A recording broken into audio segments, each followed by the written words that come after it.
Tahukah kamu apa itu pernikahan dini? Menurut WHO, pernikahan dini adalah pernikahan yang dilakukan oleh pasangan atau salah satu pasangan masih dikategorikan anak-anak atau remaja yang berusia di bawah usia 19 tahun. Berdasarkan data dari UNICEF tahun 2023, Indonesia menduduki peringkat keempat dunia dalam kasus pernikahan dini, dengan jumlah kasus sebanyak 25,53 juta. Di ASEAN, Indonesia menduduki peringkat kedua tertinggi kasus pernikahan dini. Data dari BPS tahun 2024, Kalimantan Utara menduduki peringkat ke-12 secara nasional untuk kasus pernikahan dini di usia menikah 10 hingga 15 tahun dengan presentase kasus 7,71%. Apa aja sih dampak dari pernikahan dini? Pernikahan dini memiliki beberapa dampak negatif, di antaranya dari segi psikologi, dari segi sosial, dari segi kebidanan, dan dampak terhadap hukum. Kecemasan dalam menghadapi masalah keluarga membuat pasangan remaja mudah mengalami gangguan emosional yang bisa menyebabkan stres dan depresi. Hal tersebut menjadi faktor terjadinya depresi yang bisa mengakibatkan kekerasan dalam rumah tangga. Dari segi sosial, terdiri dari kurangnya interaksi sosial yang saling bertimbal balik dengan krisis kepercayaan diri. Pasangan yang menikah dini seringkali mengalami kurangnya interaksi sosial dengan masyarakat di sekitar.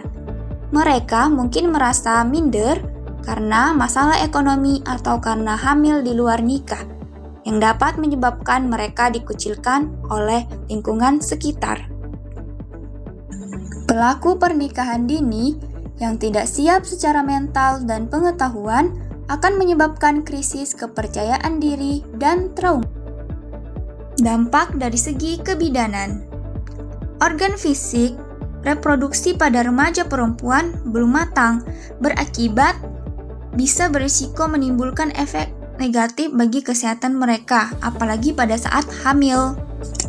Remaja perempuan memiliki risiko lebih tinggi mengalami anemia selama kehamilan dan persalinan. Tensi pada remaja yang hamil dapat menyebabkan preeklamsi dan dapat terjadi eklamsi pada tingkat selanjutnya, yang ditandai dengan adanya protein dalam urin, tekanan darah tinggi, dan gangguan fungsi organ lainnya. Dampak dari segi kebidanan berikutnya ialah berisiko keguguran, hamil anggur, perdarahan, serta hamil prematur. Beresiko tinggi mengalami kematian karena tubuh mereka belum siap secara fisik untuk melalui proses persalinan.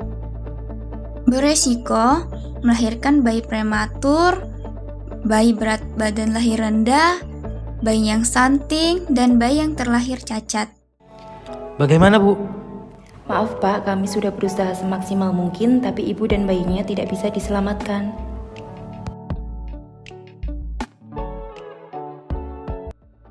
Adanya pelanggaran terhadap 3 undang-undang di Indonesia.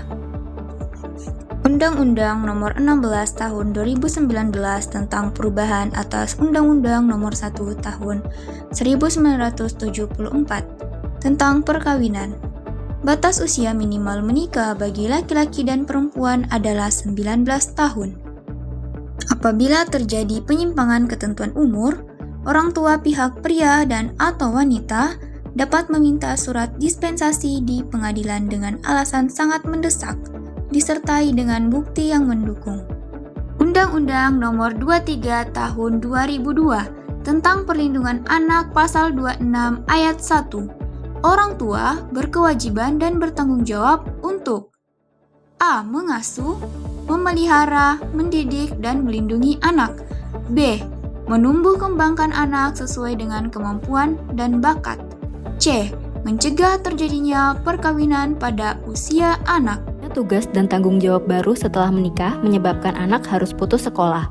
Menikah dini juga menimbulkan terenggutnya hak dan kewajiban anak untuk belajar 12 tahun.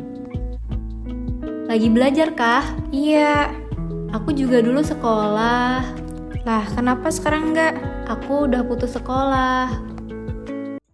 Undang-Undang Nomor 21 Tahun 2007 tentang PTT-PPO Pemberantasan Tindak Pidana Perdagangan Orang. Undang-undang ini mengatur secara komprehensif mengenai definisi perdagangan orang, tindak pidana yang terkait, sanksi pidana bagi pelakunya, serta upaya pencegahan dan perlindungan bagi korban. Salah satu contoh kasus, sejumlah perempuan dari Kalimantan Barat dan Jawa Barat menjadi korban TPPO dengan modus perkawinan pesanan, di mana beberapa korban masih berusia anak yang seharusnya mendapatkan perlindungan penuh dari eksploitasi.